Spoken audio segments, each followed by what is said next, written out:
This week's episode of Fireside is brought to you by Legends of Belize and Wonders Oddities Expo.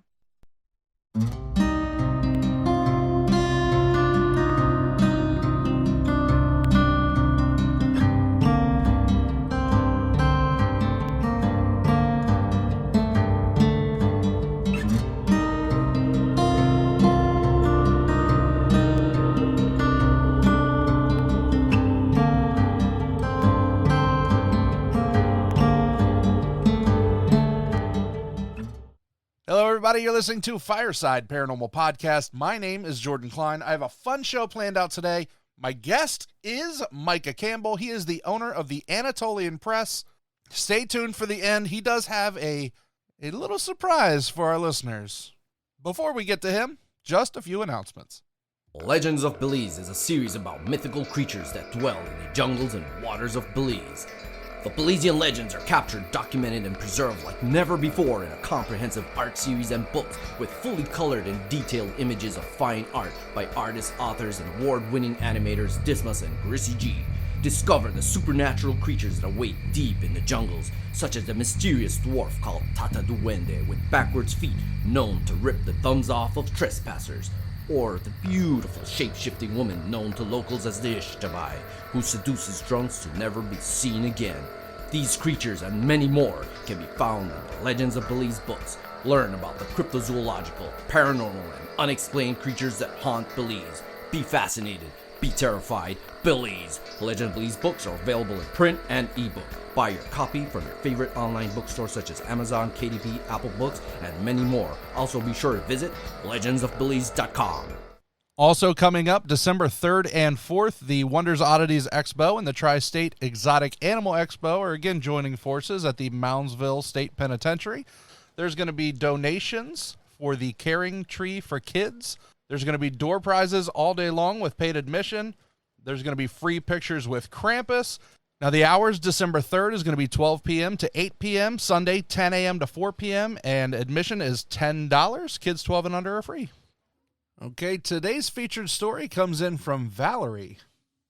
Hello, I'm Valerie Wright. Hey, Valerie. I am a member of the Mid-Ohio Valley Ghost Hunters. We are in the Marietta, Ohio, Parkersburg, West Virginia area. Nice.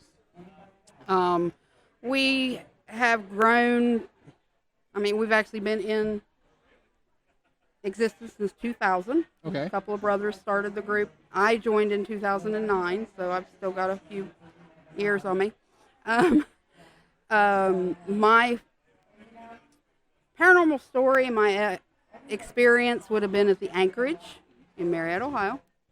We were doing a hunt there. It was just, I think, 5 of us. It was all women, which was kind of unique. It's usually a couple guys with us, but that night not. We were in the attic and doing some EVPs, going on and asking questions, and you hear of the hot spots. Yeah. This was not a hot spot. Cold spots. You've heard of the cold spots. Yeah. My bad. This was actually a hot spot. I was sitting there just asking my questions, and it literally felt like I was put in a hot box. What? I've never felt that before in anywhere I've ever been. I've been to the penitentiary here. I've been to Old South Pittsburgh in Tennessee. I've been, everywhere. Octagon in Virginia. That's our new favorite place. Wow.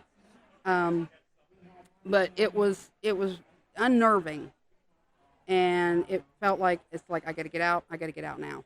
And we went down the stairs. There was another lady with us, and on her recorder, you could hear what I consider a rolling energy as we were going down the stairs. Rolling energy. Mm-hmm. It was a hoof, hoof, like it was, and it was on the recording. And we got to the bottom of the stairs. You go down 2 stairs. There's a one set of stairs, landing, another set, and there's an attic door. Shut the attic door. You have to turn the handle and then a little slide lock. Yeah. And then the next thing you hear is on the door. And it's like, okay, I think it's time to go. We got our recorders. We walked down another set of stairs to another landing, and then clear to the first floor was another set of stairs. Got to a metal door. Turn, walk back, again. So it's like, we're done. No. We have never been run out of that place, ever. And many years we were in there, and that's the only time I've ever been run out of the place. Wow. But it was fascinating. We went back the next night to see if it happened again. Did it? No, nothing happened. Nothing. Not even an EVP, not a light, nothing. Wow. It was just weird. Now, where can people find your group? We're actually on Facebook, Mid-Ohio Valley Ghost Hunters. We are in Parkersburg, West Virginia, Merritt, Ohio. We're also on Twitter. Where else are we? Email. We have email. We have a website. Just look up Mid-Ohio Valley Ghost Hunters. Mid-Ohio, one word. Ghost Hunters, another word. And you'll be able to find us. Very cool. Thank you so much. Thank you. Thank you so much, Valerie. If you want your story to be one of our featured stories, make sure you send me an email, firesideparanormalpodcast@gmail.com.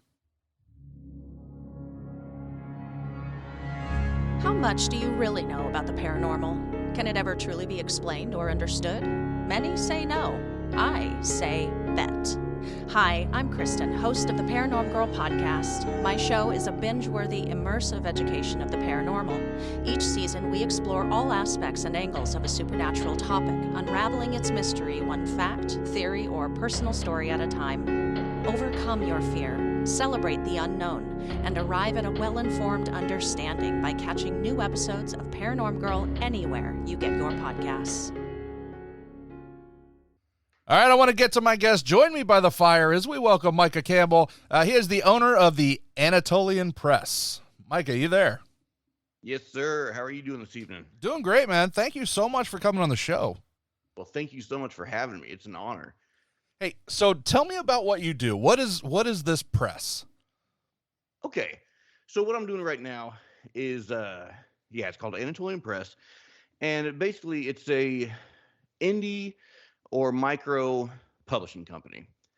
I've been writing for as long as I can remember, and I've always been in love with the darker things, the unexplained, the paranormal. One of my favorite shows, of course, is Supernatural. Oh, always, absolutely, yeah. Yeah, I always loved that show. And my first foray into real writing was I wrote a book called Urban Legends, Ghost Stories, and Folklore. And it's basically like if you were to watch all of Supernatural without the characters and the drama, but just get the urban legends, the things that they fought, and the things that they... Nice. Yeah. And so it's a whole book dedicated to that, written in a, kind of a sarcastic, funny tone, breaks the fourth wall a lot. And so after I wrote that, it actually did really, really well right off the bat. And I know there's many of us that are probably entrepreneurs or having side hustles or things like that. Anybody who, is doing something like that knows how hard it is to get momentum, get anything off the ground. Oh yeah. Hands down. It's crazy hard. So as soon as that started getting momentum, man, it just lit a fire, right? And I was just like, oh, this is awesome. So I started writing, met a lot of authors, a lot of writers, and then down the road, call it 8 months down the road, I got this idea from a lot of being in touch with a lot of authors. I was like, man, I want to work with these people, so what do we do? Well, you do an anthology. Yeah. Get a bunch of authors together, write some rad short stories, and, put it out there for everybody to enjoy. So I reached out, and actually the first person I reached out to, you've had on the show. Oh yeah? Who's that? Betsy Kulikowski. Yeah. Yeah. So Betsy's my girl. She's very accomplished, very successful. And I reached out to her and I said, hey, Betsy, what do you think about writing a short story, autumn-themed horror, and doing an anthology with me? And I was shaking, man. I was like, she's going to say no. And if she says no, then, I'm not going to get anybody else. She'll carry the weight. But if she says yes, we'll get something together. And she was like, duh. Why didn't you ask 2 years ago? Let's do it. So with her on board, I reached out to a bunch of different authors. And I really didn't want to make money off of it because it was so many authors. They were being so kind with their time. I didn't want to have to deal with the money part of it. Yeah. So I said, what do you guys think about doing, a charity? And so long story short, we put it all together, and we're donating every single penny of royalties to ending human trafficking. Oh, wow. That's a great cause. Yeah. It is awesome. And I can't think of a better cause, and I can't think of a better group of people, to do this with. So we just released Autumn Tales in October. I think it was October 15th we released it. Okay. And like I said, nobody's keeping a penny. It's all going to the charity to end human trafficking. So after that, I said, man, how am I going to publish it though? So I started looking around, started thinking, and I was like, you know what? Why don't I just publish it myself, but not do self-publish? Because, anyone can self-publish, and that's great. And there's a lot of very successful self-published authors. I was like, but there's got to be, there's a chasm between publishing in the real world and self-publishing. And there's just this chasm. It's just this emptiness, Okay. that's just there. And I was like, man, could I fill that by forming a micro press and publishing authors' stories for them, doing the marketing for them, doing the publishing, the print on demand, doing all of that the big companies do, but doing it for a fraction of the cost. I'll do all the work myself, all the editing, all the formatting, everything that goes into it. And that's how Anatolian Press came about. So I went to the state. Yeah, I went to the state, formed the company. It's an LLC. I'm the owner, operator, whatever, I'm everything.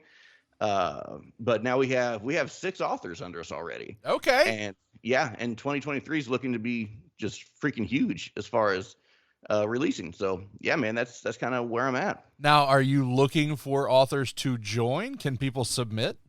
Yes. So submissions are open. I'm pretty strict about accepting submissions. It's got to be based in autumn, and it's got to be scary. Yes. Ah, Yes. It's got to be based in autumn. totally. Yeah. So if anyone has an autumn story that's scary, you're in. No. I'll take. I'm a fantasy guy. The first book I ever read was Hobbit, of course, by Tolkien. And after that, I just went nuts for fantasy. And then, of course, being a fan of the horror movies, horror podcasts, things like that. So I try to stick within those 2 genres, horror and fantasy. But yeah, man, if any of your listeners are writers, if you got something, I'll take a look at it. Let's do it. How do they send it in? So at AnatolianPressLLC.com, and just go there. There's a submissions tab. It'll give you all the information you need. Good deal. Now, Yeah, do they send like full finished books to you, or a chapter? Like how? So on the submissions page, it kind of goes through what I want. I'll take a chapter or 3, in a certain font, in a certain format, and a summary of what the story's about, word count, that kind of thing. And then if we read that and like it, then we'll request a full transcript. Okay. Yeah. So you heard it, folks. If you got a chapter or 3 that seems pretty gripping, yeah, why not? Yeah. Hey, look, you're never gonna know unless you try, right? Right. There's a lot of aspiring authors out there. Yeah, and there's a lot of great talent, but it's never gonna go anywhere because unless you're, and the landscape is changing so much that now, unless you are already an established best-selling author or a celebrity, the big 5, which is now like the big 4, the big 3 publishing companies aren't even going to look at you. Yeah. Barnes and Noble just released something the other day that said, unless you are already a bestseller, they're not going to stock your book. Wow. So that's it. I mean, so where does the unknown or the new or the burgeoning author go? And so that's kind of where I'm hoping Anatolian Press can come in and kind of fill that gap and help those authors out. And I will tell you, because of the listenership that you have, I am dying for like a classic haunted house, kind of story. I'm dying for one. So if anybody's got one of those written, man, hit me up. Hey, shoot your shot. Yeah, do it. Yeah, I'll tell you, this is a crazy side story. And I know before, we started recording, we were talking about music, both being musicians. Yeah. We went down, my brother and I, the band that we were in was called West Finley. And my brother was signed to a songwriting contract. And we were down in Nashville, and we were meeting with the president of the company. And we actually went out to eat, right?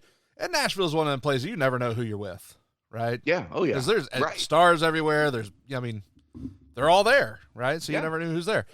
Yeah. I think we were at a Cracker Barrel, and of course, the president of the company is like, hey, to the waitress, like, what are you in Nashville for? She's like, oh, I want to be a singer. And he goes, oh, really? Sing me something. And she's like, oh, no, I can't. I'm too nervous. He goes, why? You never know who I am, right? Right. She's like, I know, right? You could be anybody. Oh, you're so silly. And like, you want more coffee? And went on about it. She never did it? Nope. Oh. And the guy looked at us and was like, you never know. Always shoot your shot. Right. Take Absolutely. a chance. Yep, absolutely. But I mean, that changed my mindset completely. Oh, yeah. Because really, who knows what could have happened with that lady? Oh, yeah, totally. Right? Man, that's a sad story, man. Why you got to tell such sad stories right off the bat? Well, I mean, I guess it's a sad story for her, but I mean, it was a life lesson for me, big time. But for those of you out there, you got a story to submit. You got something you want to get off your chest, that you've been writing. Send it in. Yeah, do it. Absolutely. So on the topic of Nashville, man, you ever seen that movie? What is that movie back in it was probably, no, it Walk wasn't the 80s, Line. It was 90s. Say it again? No. No, it was the thing called Love. Is that? No. Okay, I won't waste time. I'll look it up and I'll shoot it to you later. Gosh, it was good. It was based in Nashville. It was, and it was so cool because it was the whole, everybody down there's a singer songwriter. Yeah. And they would go every night and, they would shoot their shot, to execs, but they were just playing in bars and things. Man, it was a great movie. I loved that movie. That inspired me as a kid, Dude, and you really do. You play wherever. I mean, there were times we were playing in pizza shops. Absolutely. We'd have there were some big name folks there that just sitting there eating pizza. We're like, we're playing in front of them. Darn right. Absolutely. You never know. You never know. You never know, man. Oh, all right. Let's get back to some spooky. Let's hear some of these stories. Can you tell us about some of the stories that are in your anthology? Yeah, so the anthology is really cool, man, because not everybody that I asked is a horror writer. Okay. So it really but they're all writers, they're all authors. And so it really kind of stretched or put them through the paces to try to get that horror aspect. But we've got everything from, so let's start with Betsy, since you know Betsy. Yeah. So her story is called No Boys Allowed, and it's about a Girl Scout troop who were attacked, and some girls unfortunately went missing, and some boys died. And this is a true story. And the crazy thing about this true story is Betsy was supposed to be at that camp at that time. Oh, so it's like a true story. So it's fictionalized because Okay. she wasn't there, but this has haunted her since that day because she just told her mom that night, I don't want to go. Maybe she was nervous. Maybe she was didn't have friends or whatever. She was in a fight with somebody. She just told her mom she didn't want to go. So she stayed home. And that night, this horrific event happened where she was supposed to be at that time. Wow. So that has haunted her entire life. She said she has scoured the internet. She's gone to, gotten the police reports, the interviews, everything just to try to piece it together because it's such a mind F for her, to have survived that when other people who she knew and who were in the cot that she was supposed to be in didn't. That's wild. Woo. So what are you, can you share what happened? What was the event that happened? So it was basically, I can't remember what it's called. I wish I should look it up, but it's very well known in Oklahoma. So it was in Oklahoma. Did you say 84? It was. I can't remember what it was called. But you're going to do some editing, right? We can look this up, or you can leave it in while I type. It depends on how interesting you are as you type. Oh, listen to this keyboard, man. This is a gaming keyboard, so it's very interesting. Oh yeah, look at that. Yeah, Oklahoma Girl Scout murders. Oh man, 1977. Yeah, man. Oklahoma Girl Scout murders took place the morning of June 13th, 1977, at Camp Scott in Mays County, Oklahoma. The victims were 3 Girl Scouts between the ages of 8 and 10 who were, I'll leave that part out. Their bodies were left on a trail leading to the campsite showers. Betsy was supposed to be at that camp, but she had told her mom that she didn't want to go. Woo! Yeah. When she told me that, it sent chills down my spine. That's heavy. That's heavy. The story is therapeutic because she's able to work some of these ghosts out and some of these heavy feelings that she's had her entire life since she was 8-10 years old. But it's fictionalized, and it's a great story. It's a great story. That's how the anthology kicks off, is with No Boys Allowed by Betsy Kulikowski. Man, how do you even follow that? Right. But the cool thing is, man, every author brings it, and every author follows it. And we've got one by R.S. Hamilton called October Dance, and gosh, it's so good. It's just about an old man that lost his wife, so every night he goes to her grave, and come to find out that on October something, whatever day in October it is, but she comes back, and so he dances with her, and it's this whole story around that. I mean, the authors bring it, man. That's good anthology. And how many stories total, you think? Well, I guess 10 stories, 10 authors. Okay. Yep. We have Betsy Kulikowski, Natalie Bonilla, C.D. McKenna, J.B. Kane, Josiah Hart, Whitney Zahar, R.S. Hamilton, Daniel Bouts, Deborah Dobbs, and myself all do a story. Now, what was your story? So my story was a lot of fun. That's how we ended the anthology, because you got to be the headliner. Oh yeah. And my story is by far the most graphic and the most kind of punch you in the face.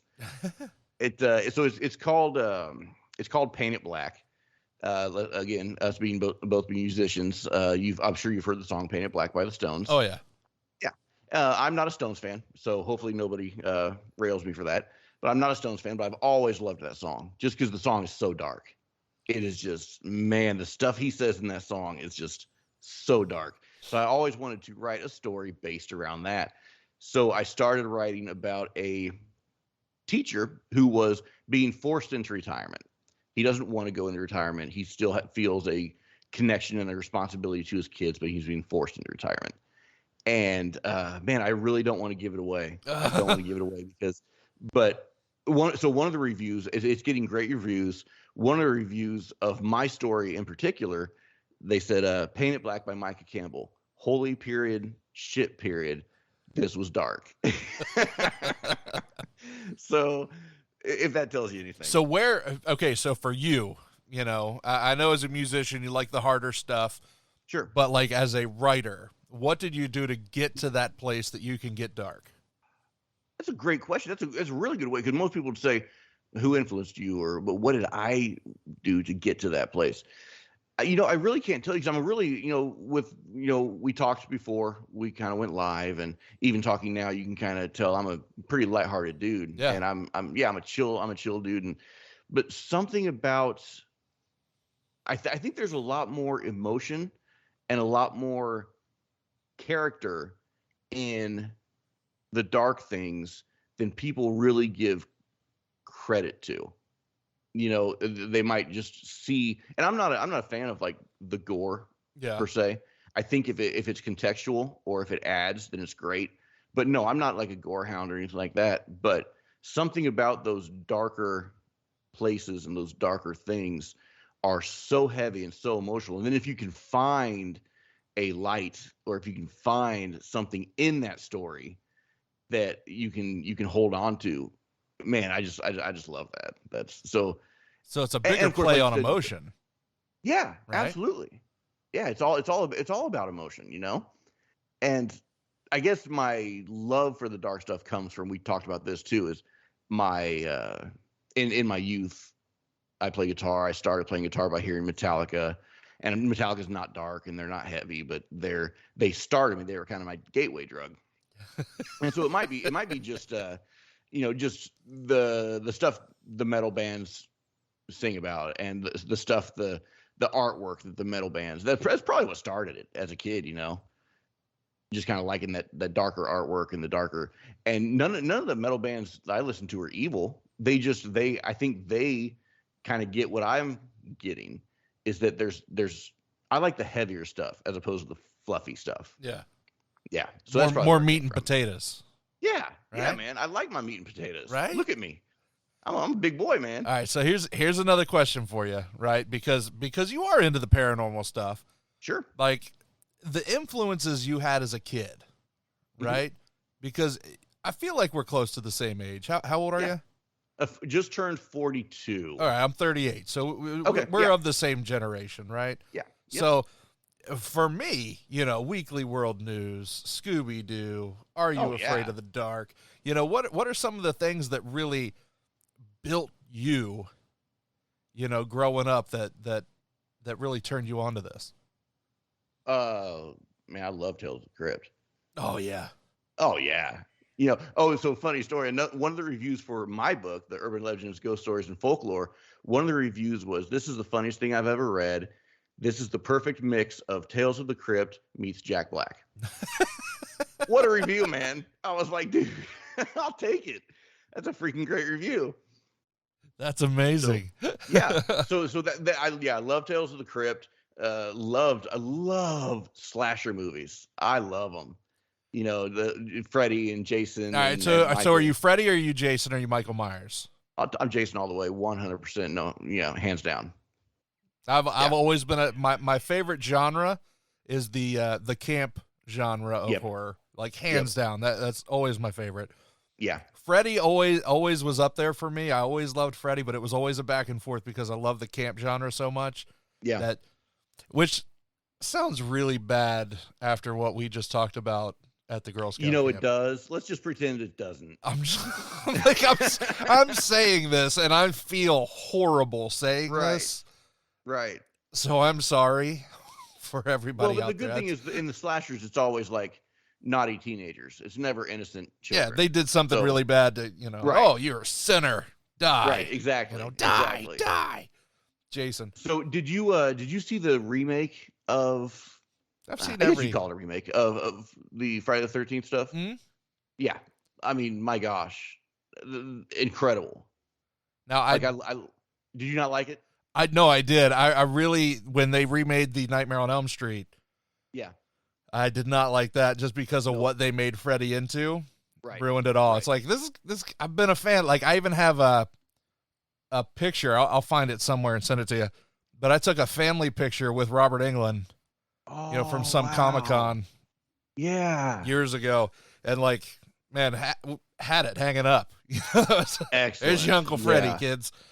Yeah. So that kind of ruined it for me when they were, they changed him. Yep, I totally agree. My friend is a huge Freddy fan. Freddy's by far his favorite, and he and I went to see that in theaters, and we left just dejected, heads down. We were just so bummed. Now I feel dirty. Right. Yeah, exactly. That's not, the slasher films are never supposed to make you feel that way. They're supposed to make you laugh, have fun, get scared a little bit. But, what they did with the Freddy was just, I think the problem is they didn't go dark enough to justify what they did. Gotcha. Yeah. If they had gone darker, and if they had gone more into character and just really just made it awful, that might have been something. But really what they did is they just took Freddy and just kind of, I don't know, just made him a perv, and that was it. So I don't know. But the Friday the 13th remake, boy, that was good. I liked that. That was so good. And Padalecki, or Padalecki, dude, he was great in it. Man, that's one of my favorite remakes. But yeah, Freddy all the way, and then a second would be Michael. I do love Michael. Yeah, so you're a big Michael fan? I'm a big Michael fan. Yeah, Freddy first, then Michael, or I'm sorry, Jason first, then Michael, for sure for me. Yeah, I've never been too much of a Michael guy. My best friend is. I mean, he'll sit and watch every single one of them, where I'll make him watch the Jason movies. So yeah. If I had to choose one, it'd be Jason all the way. But now, did you see the new Halloween Ends? Did you see that? nope, not the latest Dude. one that just came out. No. I mean, it's atrocious. Yeah, well, that's what I heard, and I was really pumped to watch it. And then everybody's like, Yeah. I'm usually one to not take the reviews because everybody's so different in taste. Sure, absolutely. But I couldn't. I mean, I will, but I couldn't at the time. Yeah, and when you do, you probably won't finish it. I mean, it's that bad. God. It is so bad. And I heard that Jamie Lee Curtis was just furious with the way they finished it. I mean, that's she said, I don't deserve that. Michael doesn't deserve that, and the fans don't deserve that. that's a lifelong career thing for her. That's one of the things that started her out. Right. Yeah. You really want to be able to hang your hat on something. I don't know. It's kind of like when all the football players, they stay in too long and then they have a terrible season and you leave with a sour taste in your mouth. That's kind of like where we're at with Michael right now. Yeah, it's like here's my whole career of my life, beginning to end. She's an old lady now. Yeah. And this is what here is my life's work. Right. Yeah. And then they just crapped all over it. Yeah. So hopefully there's some redemption there. Hopefully they'll be able to do something. But yeah, that was pretty brutal. All right, so I want to ask you. I know we're jumping around in different places, but I'm having fun. I like it. I love it. Your first book is on like cryptids and folklore. Yes. So I gotta ask, like, who's your go-to? Great question. I've always loved. Gosh, there's too many. I fell in love with one in doing my research. So I actually sent out a questionnaire, said, hey, does anyone have any real life stories? Does anyone have, and a lot of people had, I saw a ghost and, no. I want some meat and taters, like you said, right? This girl, she's 19 years old from Mexico, sent me something saying my family is cursed by El Duende. Whew.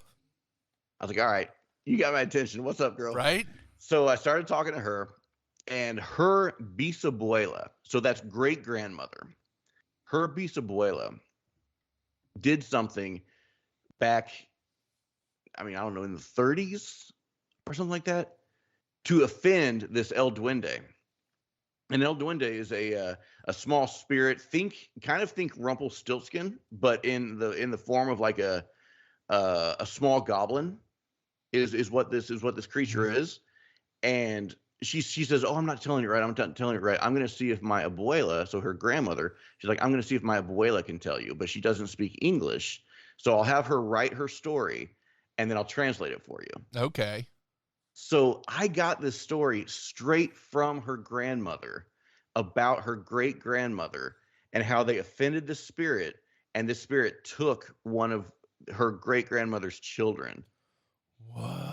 And I got the whole thing, like, from the horse's mouth, from her grandmother in Spanish, and then she translated it for me.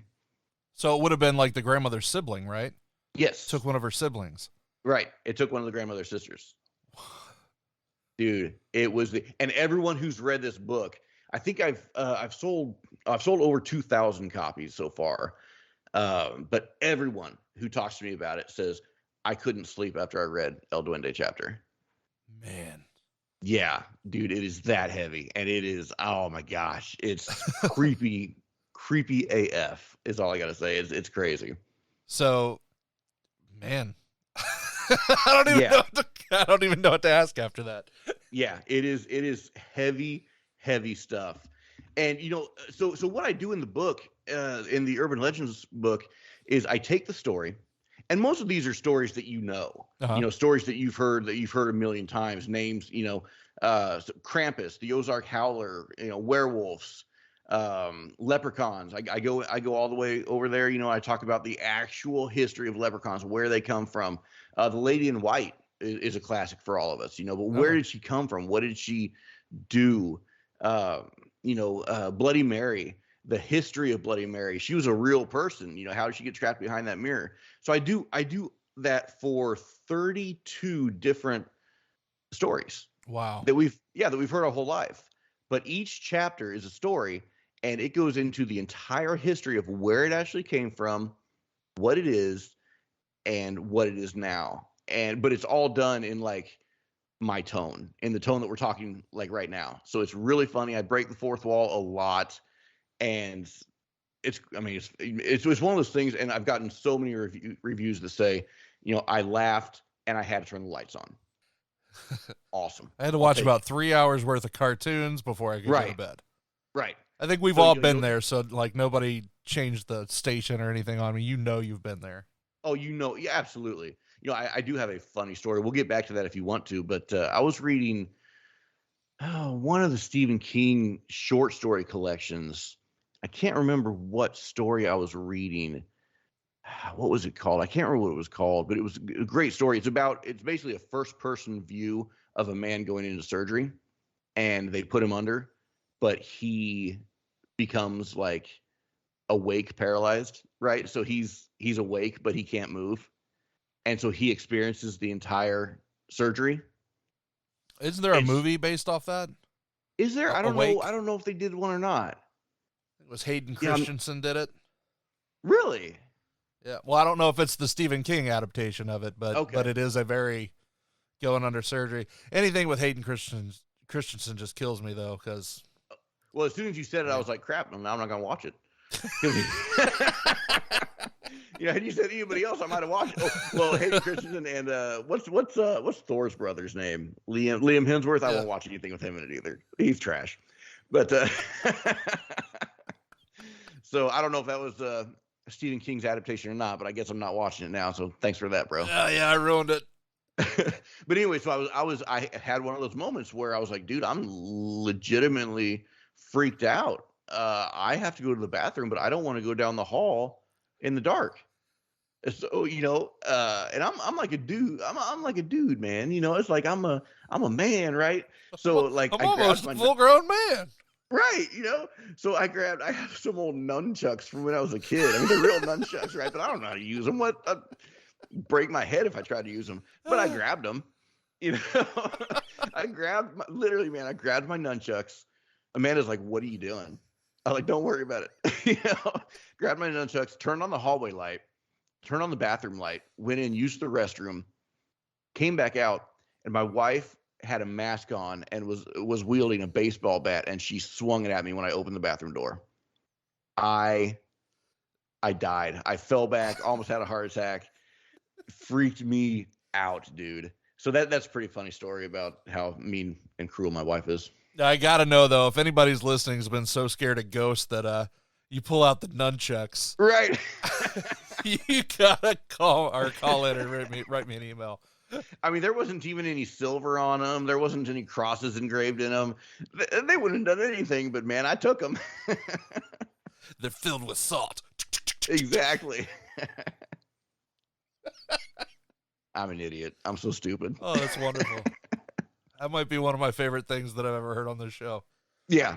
Oh, that's great. That's good. Well, I'm glad, man. Let's keep going and see if we can get a few more. Oh gosh. So I do want to. So the Duende was like your favorite story you read, right? Yes. But when you were doing your research, what was the favorite one that you researched that you were like, oh man, like you learned something that you didn't know before, or it just really stuck out? Like, wait, this is my fave. Well, what's really funny, and I'll go ahead. Yeah, I'll go ahead and spoil this part because it's just that good. But I have a chapter in there on gateways to hell. Okay. So you being in this industry, you probably know that there's 7 gateways to hell, right? And there's one in Stoll, Kansas, which is neighbor to me, really. I live in Missouri. Okay. And so Stoll was it's just a little past Lawrence. I don't know if you know Lawrence, Kansas. Nope. But yeah, it was just a little bit past Lawrence, Kansas. And it's in a very small town. So me and a couple of my friends got it in our heads like, man, it's so close. And this is supposed to be like a gateway to hell. Let's go check it out. So we drove up, and so that's one of my favorite chapters, is because I was able to give you a first person experience, sitting on top of the hill, seeing the town, and the town is only, let's see, there's 2 houses, a post office, a church, and 3 more houses. That's the entire town. Oh, wow. And it's all on one side of the road. And then on the other side of the road, taking up that much real estate, is a graveyard. That's the Stoll Cemetery. And in the Stoll Cemetery is a church, which they've taken down. And under that church is a well that they've sealed. And that well is the gateway to hell. So it's funny, dude, because we juked security guards, dogs. One of my friends got knocked out when he tried to jump back in the van. But we got into the church, and so there's a lot of like rumors about like when you stand between the 4 posts of the church, which is down now, of course. When you stand in between those 4 posts, there's no weather, so there's no wind, there's no sound, and I don't know if it was placebo or if it was just our adrenaline, but when we stood there, we couldn't hear anything, and there was no weather. Oh, wow. Yeah, dude. And so another one of the rumors or stories is that if you try to break glass within those 4 posts, it won't happen. And I kid you not, Bob had a beer bottle and threw it on the ground, concrete, threw it on the ground, and it didn't break. It bounced. Yeah. So the story of Stoll is back in the 1800s when the church was up and there were parishioners and that kind of thing. The priest was having an affair with a woman, ended up getting her pregnant, but couldn't take a chance of the congregation finding out. So he accused her of witchcraft and had her hung. Which is what you do. Which is what, it's what one does. I mean, you've got to do it. Had her hung, and when they buried her, she was with child. So they buried her. The child ended up going full term and being birthed underground and digging its way down to hell. And that is where the well is now. And so there's a staircase under that well that leads to hell. So if you want to look this up, the Pope will not fly over Stoll, Kansas. His flight paths actually go around Stoll, Kansas. So he will not fly over it. That's how legit. Nirvana went there. Kurt Cobain, when he was still alive, came to Lawrence to play at the Granada, and he went to Stoll. I think it was Ariana Grande went, and like she like had a freak out, So like there's something legit there. And like I said, I don't know if it's placebo. Actually, I do know because I did the whole research and I have the whole story in my book. But so if you want to know, if you want to know, that's one of my favorites. I really enjoyed that one. That's fun. Now that's, I believe, if I am listening to one of my past guests here, legend tripping, right, is what they call that. So explain that to me. So when you get these stories, right, like the White Lady or, this gateway to hell. Sure. Going and getting the history of it and then going and putting boots on the ground to learn it all. You're tripping on legends. Yeah, man. I like that. I'm going to use it. And yeah, that's exactly what this book is. That's he's an author you probably would love to connect with. His name is Chris Balzano. Great guy. Look him up. Lots of fun, lots of stories, and lots of spooky. But that's his thing. He does legend tripping. Writes Excellent. about it. Yeah, I love it, and I will try to hook up with him because that sounds great. Next anthology part 2. Yeah. We'll have Balsamo. Was that his name? Balsamo. Balzano. We'll have Balzano in there too. That'll be great. Come on. Love it. Come on. I'm gonna push one of my.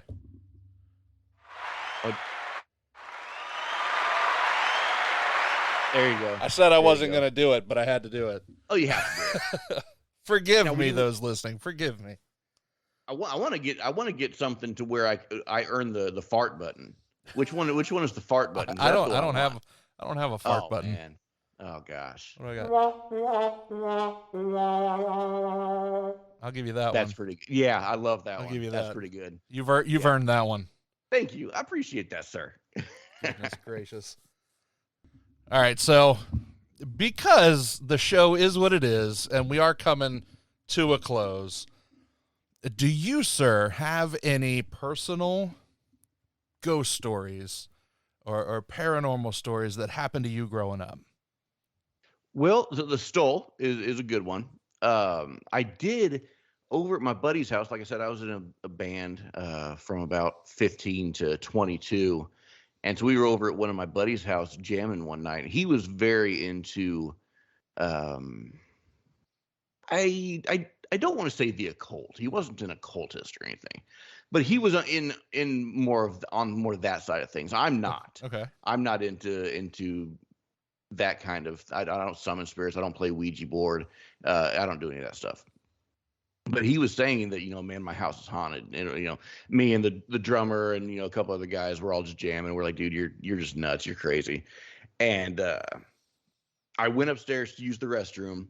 And so this is one of those kind of split levels. So we're in the garage. You go to the basement. You go up the stairs and then up the stairs again. And, of course, on the walls of these stairs, there's a bunch of family pictures.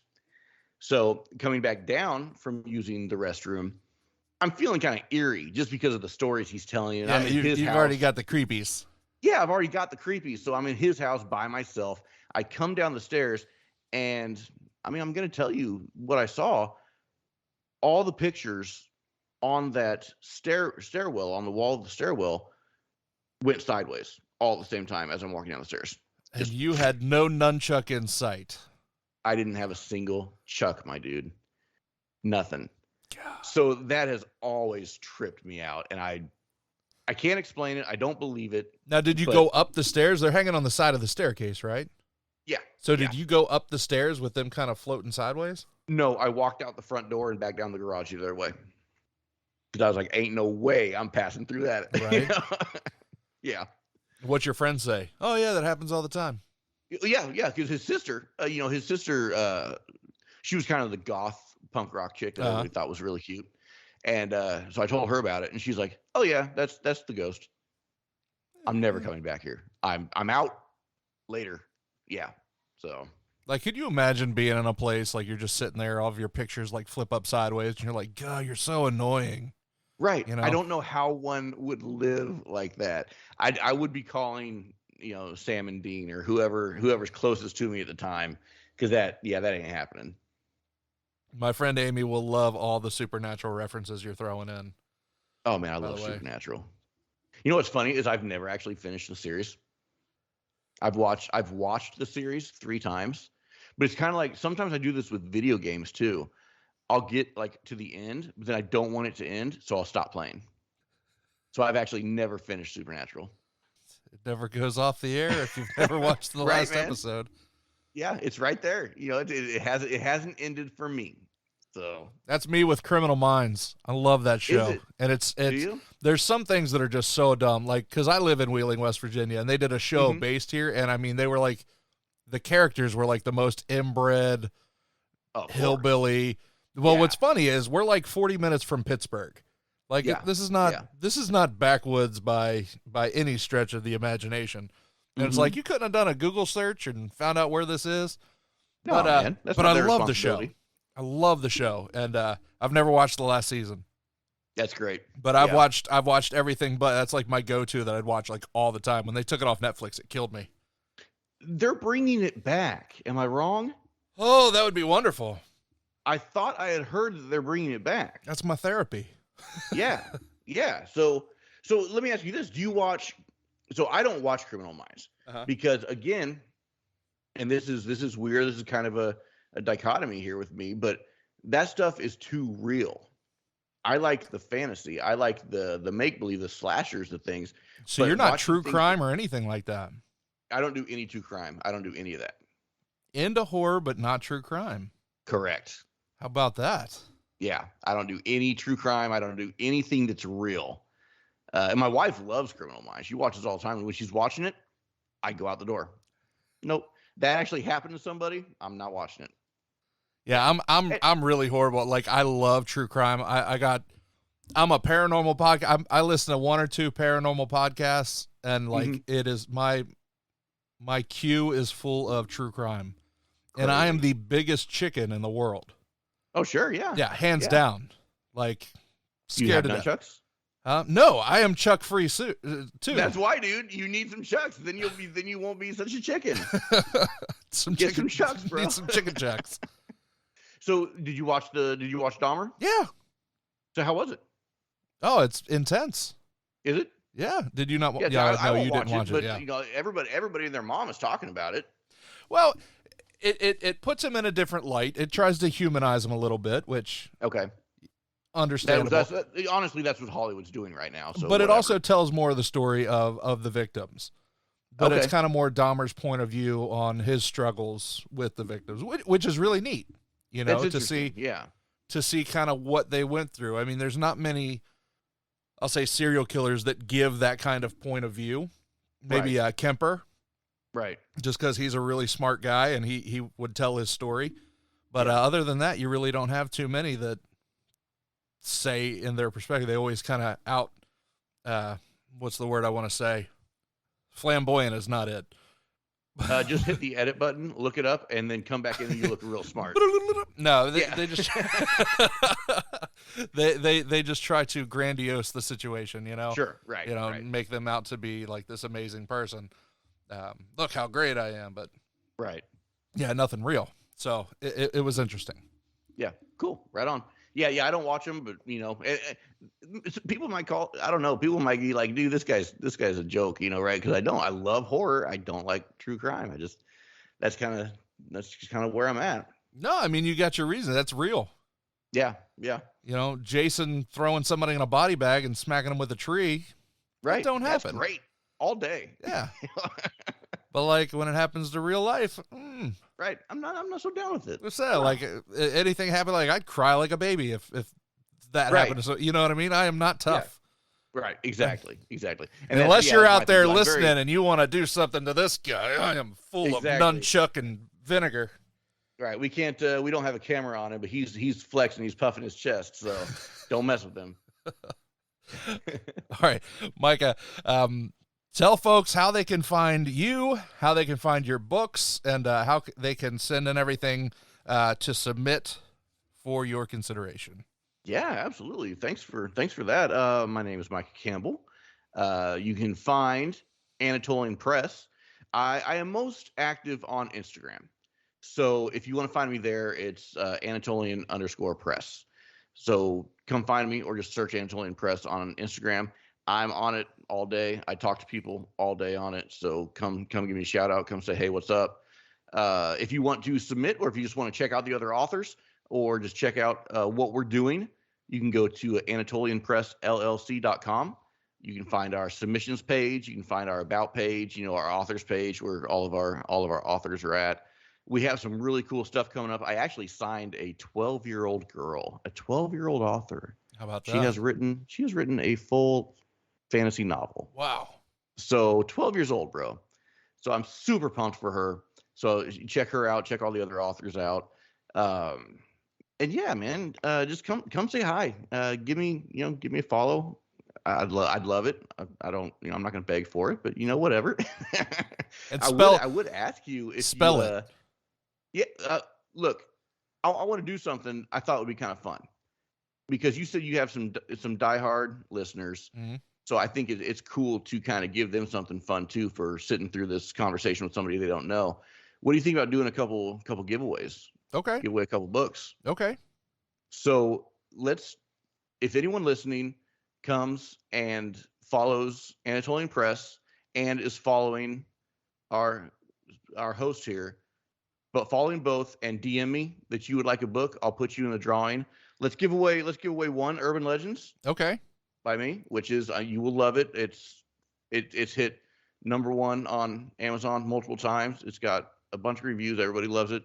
We'll do that, and we'll do a giveaway of Autumn Tales. Perfect. So we'll do 2 giveaways, one of each, and they'll be signed. So when you message Micah, right in there, I listened on Fireside. Yeah. Right. So he knows what's going on. Because if you ain't listening, you don't know about it. That's right. And then when are you wanting to do the giveaway? Let's you want to come back to it in like 3 weeks, a month? Okay. What do you think? Okay. Yeah, let's do that. So make sure you're following Jordan. Make sure you follow me. and then give me a DM. Say you heard it here, and tell me which book you want. If you really want one over the other, I'll put you in the drawing. If you're drawn, I'll get you that book. Okay. Let's see for a date. You want to do it by, let's say, December 11th? Perfect. What's Let's that do give? it. 2 weeks? Yeah, 2 weeks sounds good. 2 weeks or the 18th? You want to do the 11th or the 18th? You know your audience. Is 2 weeks enough time? Should we give them 3? Let's do the 18th, and then we can announce it on the show for the 19th. Wonderful. Okay. Let's do it. Awesome. All right. So, yeah, everybody out there listening, you want some books, you want them signed, make sure you follow Anatolian Press and tell them what book you want. Yeah. That'll be fun. Man. Yep. Great and stuff. Anatolian_Press on Instagram and AnatolianPressLLC.com. Check me out. All right. Spell Anatolian because it took me a while. So Anatolian, and it's really a cool story. You can check that on the website too. I don't want to take up too much time if you got a time limit here. You're good. The Anatolian is a dog. It's a Turkish dog, and we ended up kind of stumbling into one. We didn't know what it was.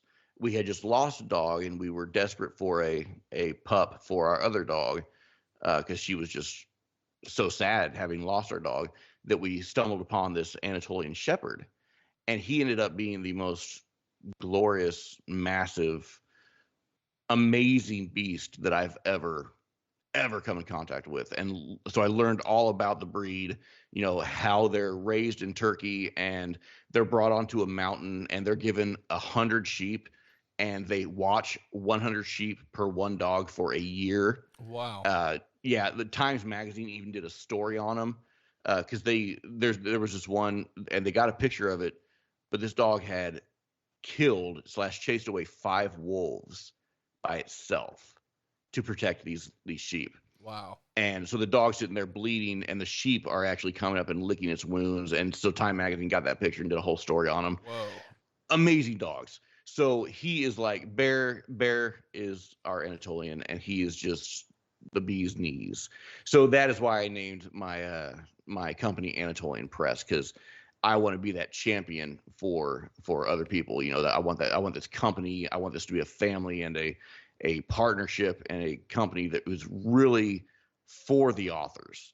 And so that is why it's Anatolian Press, because of Bear, the Anatolian Shepherd. And so it's Anatolian. That's great. I love it. All right, Micah, that is all the time. Thank you so much. And awesome. we're going to have you back in. Can I just say thank you, Jordan?